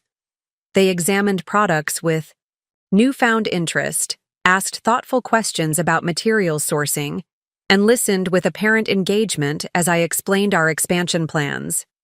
The Palmer investment will allow us to scale production while maintaining our sustainability standards, I explained, showing them the newly installed equipment. Their development projects also provide built-in distribution channels through their eco-focused residential communities. My father nodded, studying the production flow with professional assessment rather than dismissive tolerance. The vertical integration makes sense. Guaranteed wholesale channels while you expand retail presence. The comment, expressing understanding of business strategy rather than treating my work as inconsequential, was so unexpected that I momentarily lost my train of thought. My mother noticed my surprise and had the grace to look slightly embarrassed. "We haven't taken your business seriously," she acknowledged quietly. "That was our mistake." The admission wasn't quite an apology but represented significant movement from their previous position. My father cleared his throat uncomfortably but added his own acknowledgement. "What you've built here is impressive, Olivia. Genuinely impressive. We should have recognized that sooner." The validation I had sought from them for years, arriving now, after external investment had already confirmed what I had known about my business, carried a bittersweet quality. I appreciated their recognition, but no longer required it to validate my path. The Sunday dinner confrontation had freed me from that particular dependency. "Thank you," I said simply. "Would you like to see our newest product prototypes?" As I showed them the upcoming product line, bamboo storage solutions designed specifically for the Palmer Group's sustainable living communities, I realized something fundamental had shifted, not just in their perception of my work, but in my need for their approval. I had finally stopped measuring my success against their limited understanding of it. Their validation was welcome, but no longer necessary for my sense of accomplishment. The workshop visit concluded with tentative plans for them to attend our upcoming product launch event. Genuine interest rather than obligatory family support. As they prepared to leave, my mother hesitated, then asked the question that had likely prompted their visit. "Rebecca told us what happened, that she presented Your business as her own creation to the Palmer family. She paused, visibly struggling with acknowledging the situation directly. We didn't handle it well when you tried to address it at dinner. My father nodded in reluctant agreement. We've always... He trailed off, then tried again. The dynamic between you girls has been, we may have enabled certain patterns. The careful phrasing, avoiding direct admission while acknowledging general responsibility, was characteristic of my parents' conflict resolution approach. But the attempt itself represented significant progress from their initial dismissal of the situation. I appreciate that recognition, I replied, choosing not to press for the more explicit acknowledgement they weren't yet ready to offer. It means a lot that you came to see the workshop today. We parted with more genuine warmth than had characterized our interactions in years. No dramatic reconciliation, but a tentative step toward more authentic relationship, one that recognized me as a capable adult with legitimate accomplishments rather than the perpetually secondary daughter. As their car pulled away from the workshop, I felt a complex mixture of emotions, residual sadness for the years of dismissal, but genuine hope for evolving family dynamics. The confrontation at Sunday dinner had been painful but necessary, creating space for authenticity where artificial harmony had previously prevailed. That evening, working late at the workshop to finalize our first major wholesale order, I received an unexpected visitor. James arrived just as I was preparing to leave, his expression suggesting purpose rather than casual conversation. I hope I'm not interrupting, he said as I welcomed him inside. There's something I wanted to discuss in person rather than over the phone. Of course, I replied, curious about his unexpected appearance. Is everything all right with the partnership? Implementation? The business aspects are proceeding perfectly, he assured me. This is somewhat more personal. I waited, giving him space to articulate whatever had prompted this unscheduled visit. I wanted to be transparent about something, he continued, after a moment. Rebecca and I have ended our relationship, as you may know. That decision was made independently of our business partnership and should have no bearing on our professional collaboration. I understand and appreciate the distinction, I assured him. Personal relationships and business partnerships can and should remain separate. He nodded, seeming relieved at my response, but still carrying tension that suggested more to communicate. There's something else, something I've been considering since our first meeting here last week. The slight nervousness was uncharacteristic for someone who typically projected such assured professionalism. I waited, curious about whatever prompted this unusual demeanor. I've been impressed not just by the business you've built, but by how you've built it, with integrity, vision, and remarkable persistence. Those qualities are rare in any context, but especially in entrepreneurship. He paused, seeming to consider his next words carefully. I find myself interested in getting to know you better, outside of our business context. The statement took a moment to register fully, its implications shifting my understanding of our interactions over the past week. Are you asking me out? I clarified, wanting to avoid misunderstanding. Yes, he confirmed, a hint of smile breaking through his professional reserve. But I completely understand if that would complicate our business relationship, or if the family situation makes it inappropriate. It's entirely your decision. The request was unexpected but not unwelcome. Throughout our business interactions, I had appreciated James's intelligence, integrity, and genuine interest in sustainable enterprise. The potential complications were obvious: business partnership, family conflict, recent breakup with my sister.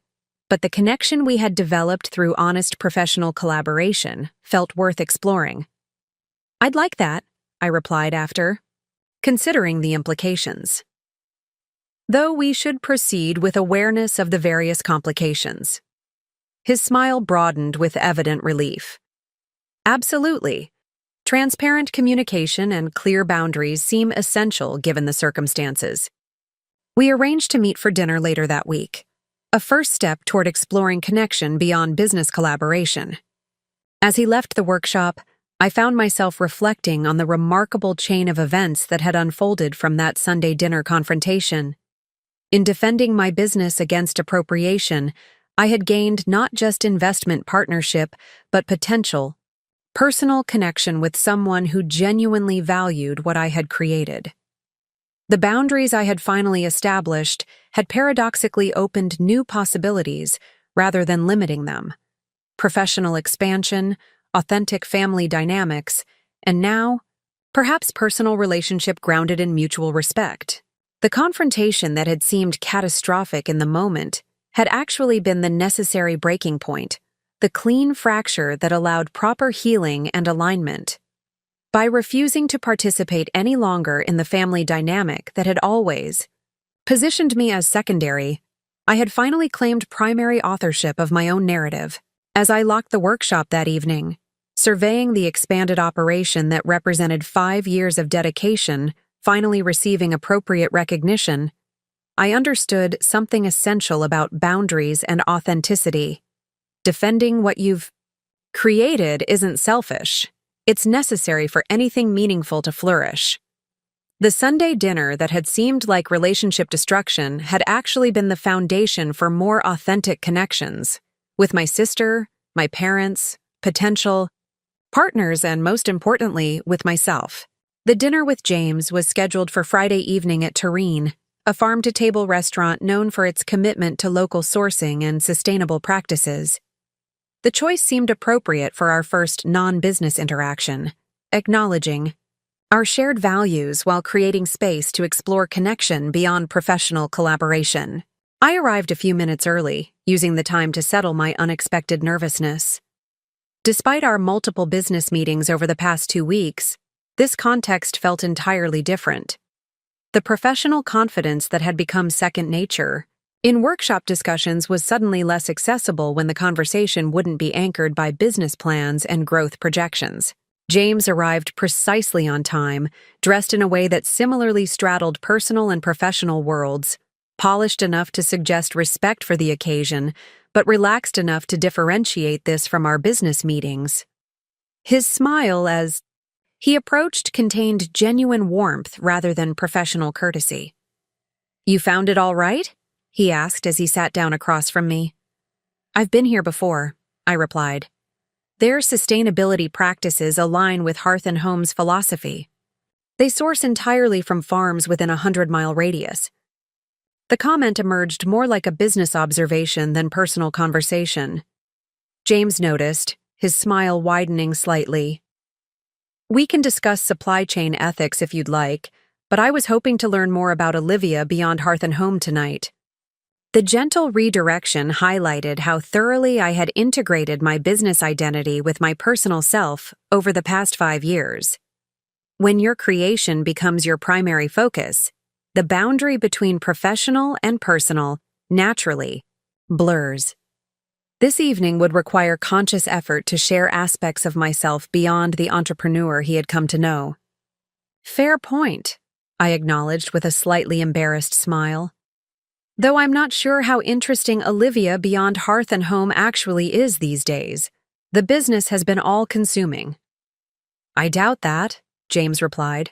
"No one builds something like Hearth and Home without being driven by deeper values and interests. The business is an expression of the person, not the entirety of them." The observation was unexpectedly insightful, recognizing the relationship between creator and creation in a way few people in my life had articulated. It opened a conversation that flowed with surprising ease as we explored the experiences and values that had shaped our respective paths.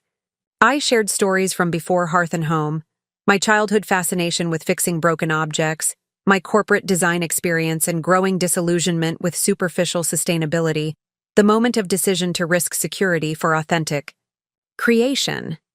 James listened with genuine interest, asking thoughtful questions that suggested desire to understand, rather than merely exchange expected social information. In turn, he shared his own journey, growing up in a successful business family but struggling to find his authentic place within it, pursuing environmental studies against his father's initial resistance, gradually integrating sustainable principles into the family's real estate developments through persistent advocacy rather than confrontation. It would have been easier to reject the family business entirely, he explained, to position myself in opposition to what my father had built. But I realized I could have more impact by working from within, transforming existing systems rather than abandoning them. His approach resonated with my own experience, navigating the tension between idealism and pragmatism in building hearth and home, wanting to create perfectly sustainable products while recognizing the need for commercial viability and consumer accessibility. The perfect can become the enemy of the good, I observed. I've had to accept that incremental improvement, reaching millions of households, ultimately creates more positive impact than perfect sustainability reaching only a few. The conversation continued with remarkable fluidity, moving beyond professional philosophies into personal territories, books that had influenced our thinking, places that had shaped our perspectives, relationships that had taught important lessons. Dinner extended into dessert and then coffee as we discovered layers of connection beyond our business alignment. As the evening concluded, James walked me to my car, the comfortable silence suggesting mutual recognition of something worth pursuing further. "I've enjoyed this," he said simply as we reached my vehicle. "Would you be interested in continuing the conversation? Perhaps somewhere less formal next time?" "I would," I replied with equal directness, "though I think we should acknowledge the potential complications." He nodded, understanding my reference to both our business partnership and the recent relationship with Rebecca. "Transparency seems essential," he agreed. "From my perspective, our business collaboration is valuable independently of any personal connection we might explore. And regarding Rebecca," he paused, choosing his words carefully, "that relationship ended because of fundamental value misalignment that became impossible to overlook. It would have reached that conclusion regardless of other factors." The explanation seemed authentic rather than diplomatic, genuine recognition that his relationship with Rebecca had failed on its own terms rather than because of my involvement. Still, family dynamics added undeniable complexity to whatever might develop between us. "My family situation is evolving," I acknowledged. The Sunday dinner confrontation created ripple effects I'm still navigating. Adding another layer of connection to the Palmer family would certainly complicate that process. "Would you prefer to postpone exploring this until things settle?" he asked, prioritizing consideration over immediate pursuit. I considered the question thoughtfully. The family situation remained unresolved, with tentative steps toward more authentic relationships still in very early stages. Adding romantic complexity carried obvious risks, yet waiting for perfect circumstances often meant missing genuine opportunities. "I think we proceed with awareness rather than postponement," I decided, carefully, transparently, but honestly. His smile suggested agreement with both the conclusion and the methodical approach. That aligns with my thinking. "Shall we say hiking at Redwood Ridge next Saturday? I've been told the spring wildflowers are exceptional this year." We confirmed plans and parted with a warm handshake that lingered just slightly longer than professional courtesy would dictate. Driving home, I experienced a strange combination of emotions: excitement about the connection we were exploring alongside awareness of the complications it might introduce into already complex family dynamics. The following Wednesday brought the first major delivery of Hearth and Home products to the Palmer Group's model Sustainable Community Development. I supervised the installation personally, ensuring our kitchen and storage solutions were integrated precisely as designed within the demonstration homes. The expanded workshop operations had successfully met our first major wholesale deadline, validation of the systems I had developed over 5 years of gradual refinement. As I reviewed the final installations, Richard Palmer arrived to inspect the model home's progress. His approving assessment of how our products complemented the sustainable design elements confirmed the partnership's mutual benefit.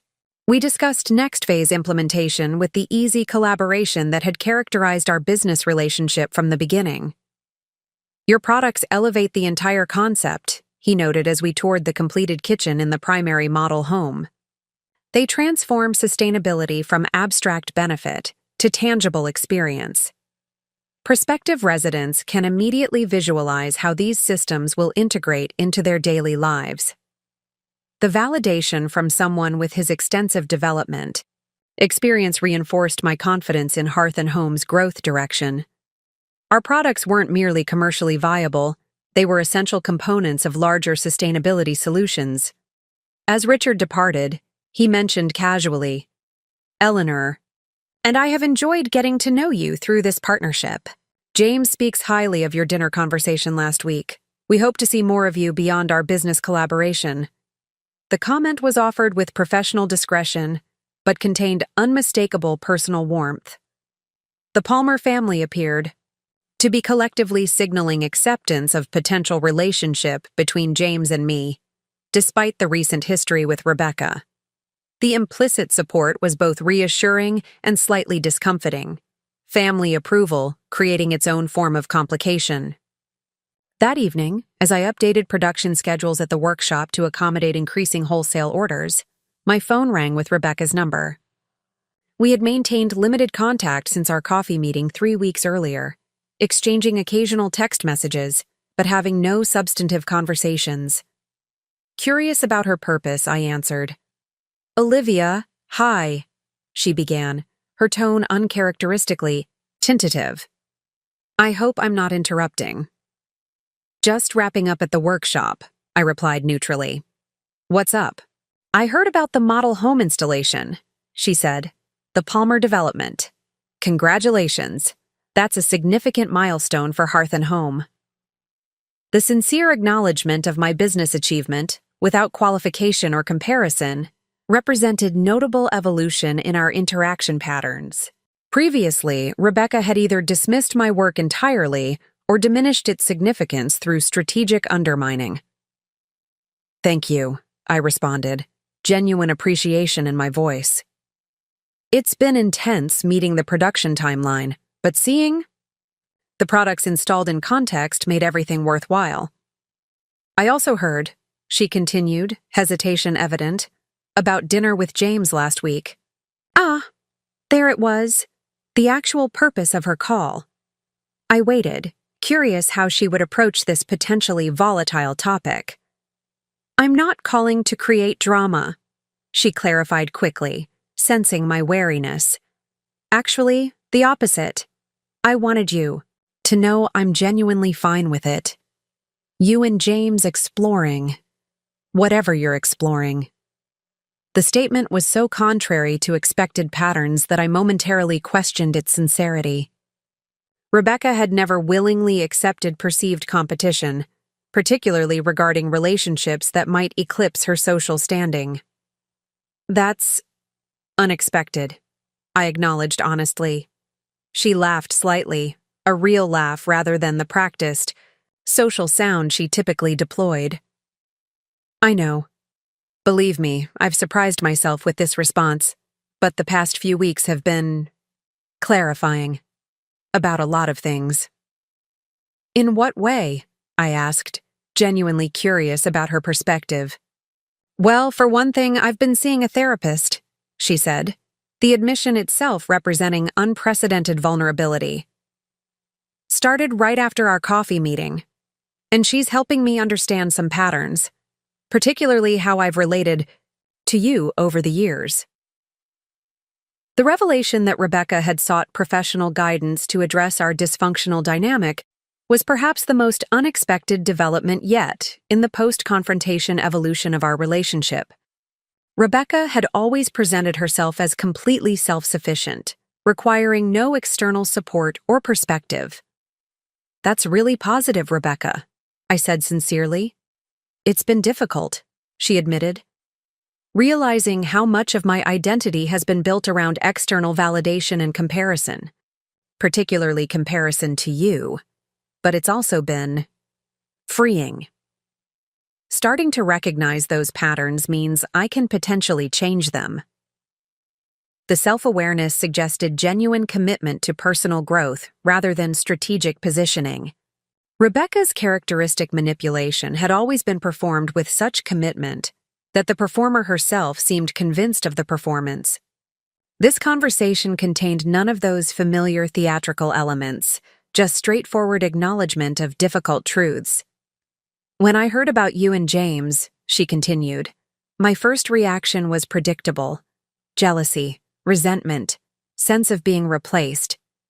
But then I recognized that pattern for what it was. James and I were fundamentally incompatible. What ended our relationship wasn't you. It was my dishonesty, and his response to it." The mature assessment of her own responsibility represented significant evolution from our coffee meeting, where she had still partially framed the breakup as consequence of my actions rather than her own choices. "I appreciate your telling me this," I said, still processing the unexpected direction of our conversation.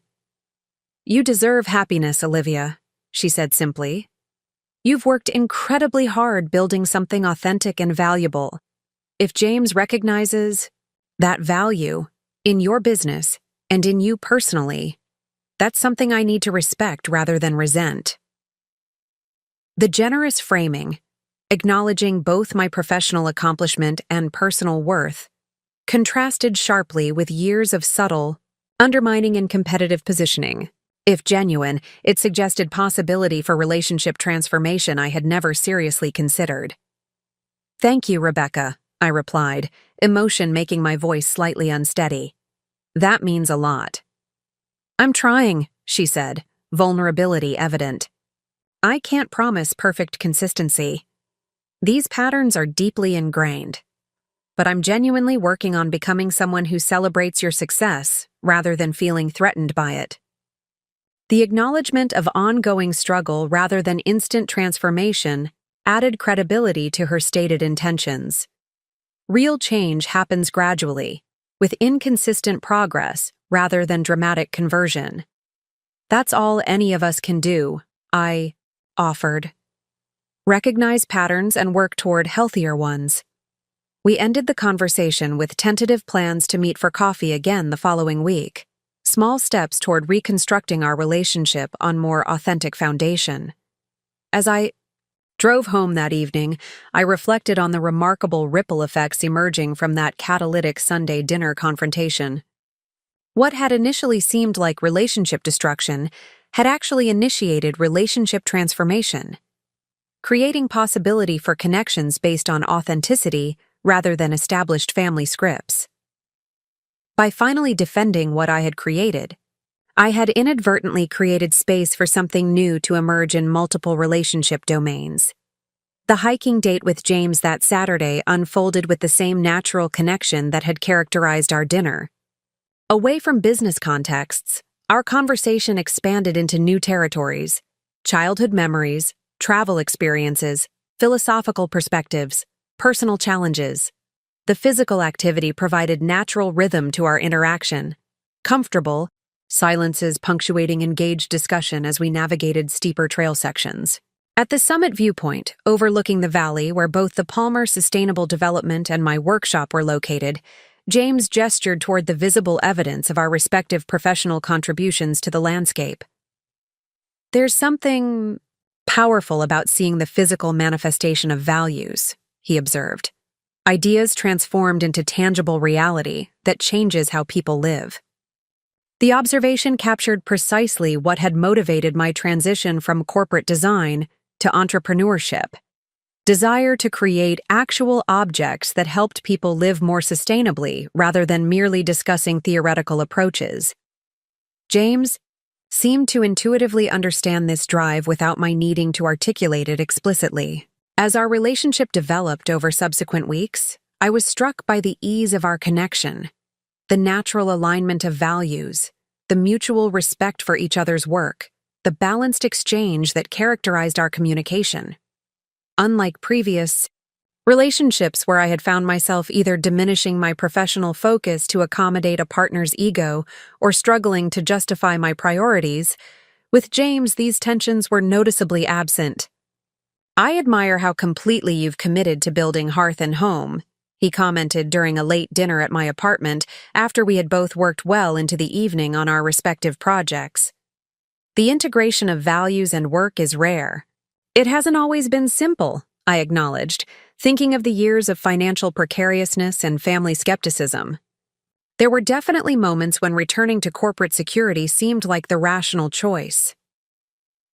"What kept you going?" he asked, genuine curiosity in his expression. I considered the question thoughtfully. Initially, stubborn determination, not to fail. Then gradually, evidence that what I was creating genuinely mattered, not just commercially, but meaningfully. Customers who wrote about how our products had helped them reduce their environmental impact without sacrificing practicality. That tangible difference became more important than security. He nodded with understanding that came from his own experience integrating sustainability principles into his family's development approach. The alignment between values and work creates a particular kind of satisfaction that compensation alone never provides. This shared understanding, of purpose beyond profit, of creation as expression of deeper values, formed the foundation of our developing connection. As spring transitioned into summer, our relationship deepened alongside the growing business partnership between Hearth and Home and the Palmer Group. The promised coffee with Rebecca evolved into regular monthly meetings, sometimes awkward but increasingly genuine in their mutual effort toward healthier connection. She shared her ongoing therapy insights with surprising openness, while I offered honest perspective on our shared history without the resentment that had previously colored my perception. "I'm dating someone new," she mentioned during our July meeting, the information offered without the comparative positioning that would have previously accompanied such an announcement. "He's a wildlife photographer, completely different from my usual type, very grounded, connected to nature, genuinely passionate about his work rather than his career trajectory." "He sounds interesting," I replied, noting the shift in her relationship priorities from status to substance. "He is," she confirmed with a smile that contained none of her practiced social brilliance, but something more authentic.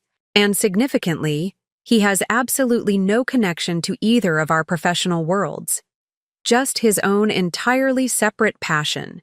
It's refreshing." The choice of partner, whose value existed independently from her social climbing aspirations, suggested genuine evolution in Rebecca's approach to relationships. Her therapeutic work appeared to be creating space for authentic connection rather than strategic advancement, parallel to my own experience of finding relationship based on mutual respect rather than accommodating dynamics. Family dinner dynamics had similarly evolved, though with less dramatic transformation than my individual relationships with Rebecca and James. My parents maintained their newfound respect for Hearth and Home's legitimate business success while occasionally reverting to established patterns in other interaction domains. Change happened unevenly, with progress and regression coexisting as we collectively learned new ways of relating. "The Palmer partnership has certainly validated your business model," my father observed during a Sunday dinner in late July, his tone containing both genuine acknowledgement and subtle implication that external approval had been necessary for legitimacy. "The partnership has accelerated our growth timeline," I corrected gently, "but the business model was viable before their investment. We had already achieved profitable operations and market recognition independently." These small recalibrations, acknowledging the value of what I had built while maintaining appropriate boundaries around narratives that diminished that accomplishment, characterized our evolving family dynamic. Not perfect transformation, but gradual movement toward more authentic exchange. By August, Hearth and Home had expanded into a larger production facility, to accommodate growing wholesale demand. The workshop team had tripled in size, with specialized roles replacing the generalist approach that had characterized earlier operations. My role had evolved from hands-on production to strategic direction, developing new product lines, establishing sustainability standards, and maintaining design integrity throughout scaling processes. James and I had settled into comfortable rhythm of balancing our professional collaboration with developing personal connection. We maintained clear boundaries between business decisions and relationship dynamics, scheduling specific times for partnership discussions separate from personal interactions. The deliberate separation created space for both dimensions to flourish, without inappropriate blending. The holiday product line projections look strong, James noted during a partnership meeting at the Palmer Group offices, reviewing the wholesale forecasts for Hearth & Home's seasonal offerings. The sustainable gift sets align perfectly with the community integration approach we discussed for the final quarter. The professional exchange remained focused entirely on business considerations despite our personal relationship, evidence of our successful compartmentalization. Later that evening, over dinner at his apartment, we shifted completely into personal connection, discussing books we had recently shared and planning a weekend hiking trip. September brought the formal opening of the Palmer Group's first completed, sustainable community homes, with Hearth & Home products featured prominently in the kitchens and storage systems. At the launch event, standing beside James as potential homebuyers explored the model residences, I experienced profound satisfaction seeing my products integrated into larger sustainability solutions. "This is what you envisioned all along, isn't it?" James asked quietly, observing my expression as visitors examined the bamboo storage systems and commented on their functionality. "Your products becoming essential components of sustainable living rather than isolated eco-friendly objects." His perception was accurate. From the beginning, my vision for Hearth & Home had extended beyond individual product sales to systemic change in how people integrated sustainability into daily life. The Palmer partnership had accelerated this vision's realization, creating context where our products functioned as integral elements of comprehensive sustainable living solutions. "It's validation of the approach," I acknowledged. "Sustainability that's accessible and practical rather than precious or performative." These homebuyers aren't environmental activists making sacrifices for their values. They're ordinary people attracted to beautiful, functional spaces that happen to be sustainable. The observation captured what had driven my product development. From the beginning, creating sustainability solutions that appealed to mainstream consumers through functionality and aesthetics, rather than merely environmental virtue signaling. Seeing this vision physically manifested in the model homes represented profound professional validation. That evening, as the launch event concluded, Richard and Eleanor Palmer approached James and me with evident satisfaction about the development's successful introduction. "Hearth & Home products received the most visitor inquiries," Eleanor noted, reviewing the feedback data collected during the event, particularly the modular storage systems and food preservation solutions. Several potential buyers specifically mentioned sustainability features as primary purchase motivators. The market validation reinforced our partnership's mutual benefit, Hearth & Home products enhancing the development's sustainability credentials, while the residential context showcased our products' practical application in integrated living environments. As we prepared to leave, Richard surprised me with unexpected personal acknowledgement.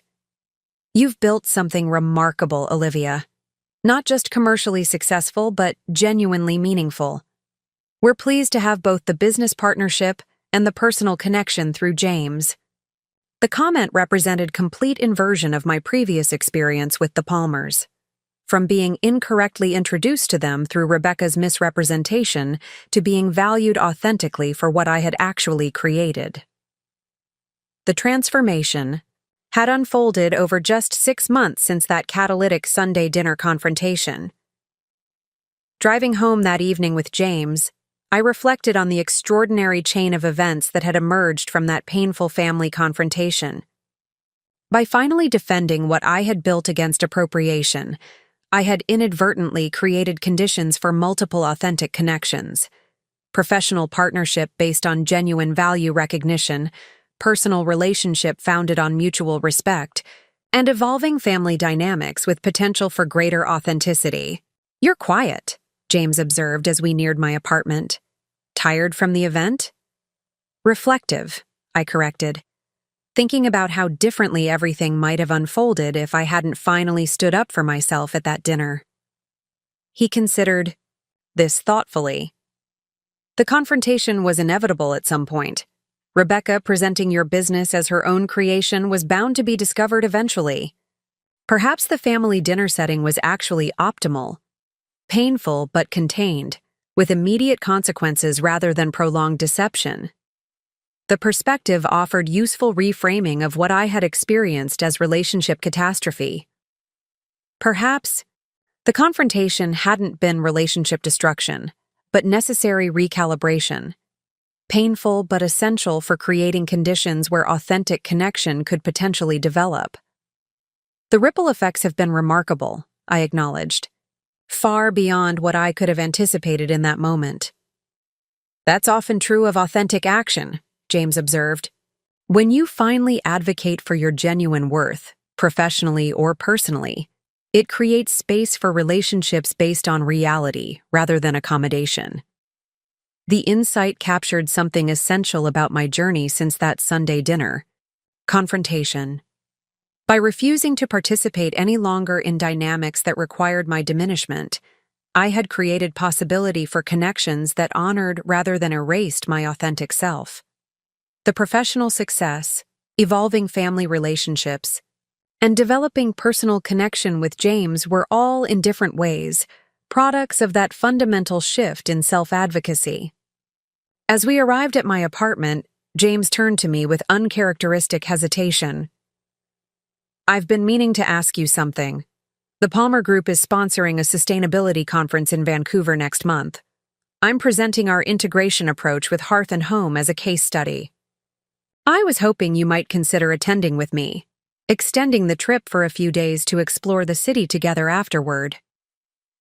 The invitation represented natural progression in our relationship, public acknowledgement of our connection beyond business partnership, shared travel experience, and dedicated time together away from our respective professional demands. Despite the comfort and ease that had developed between us over recent months, the prospect created unexpected flutter of nervous anticipation. "I'd like that," I replied simply. His smile suggested equal parts relief and pleasure at my response. "Perfect. I'll send you the details tomorrow." As I entered my apartment that evening, my phone buzzed with a text from Rebecca. "Heard the development launch went well today. Congratulations on the partnership success." The simple acknowledgement of my professional achievement, offered without qualification or comparison, represented continued evolution in our relationship. 6 months earlier, such acknowledgement would have been impossible, either absent entirely or delivered with subtle undermining. The change wasn't dramatic transformation, but incremental progress toward healthier interaction patterns. I texted, "Thank you. Means a lot. Coffee next week?" Her immediate response came with unexpected warmth. "Absolutely. Lots to catch up on." Setting down my phone, I moved to the kitchen to make tea, passing the wall where I had hung the original Hearth and Home product sketches from 5 years earlier, bamboo storage solutions and beeswax food wraps that had evolved from tentative concepts to market-validated products. The framed designs represented tangible evidence of creation's journey from isolation to integration, from dismissed hobby to respected enterprise. The confrontation at Sunday dinner 6 months earlier had been painful, but necessary catharsis, breaking established patterns that had constrained authentic expression and connection. By defending what I had created against appropriation, I had paradoxically created conditions for something new to emerge, not just professionally, but in multiple relationship domains. The ripple effects continued unfolding. Partnership expansion, evolving family dynamics, developing personal connection. What had initially seemed like relationship destruction had actually been the essential first step toward relationship transformation, creating possibility for connections based on genuine recognition rather than strategic positioning or family obligation. As I sipped my tea, I reflected on the fundamental truth that had emerged from this 6-month journey. Defending your creation isn't selfish. It's necessary for anything authentic to flourish. By finally advocating for the value of what I had built, I had created space for relationships that honored rather than diminished that value. The painful confrontation had ultimately been the catalyst for the most genuine connections I had experienced in years. The realization brought unexpected peace, not because every relationship had been perfectly transformed, but because authentic foundation had been established for whatever might develop going forward. The Sunday dinner that had seemed like ending had actually been beginning, the necessary disruption that created possibility for building something real. Vancouver in October offered perfect autumn clarity, crisp air, vibrant foliage, and spectacular mountain views across the harbor.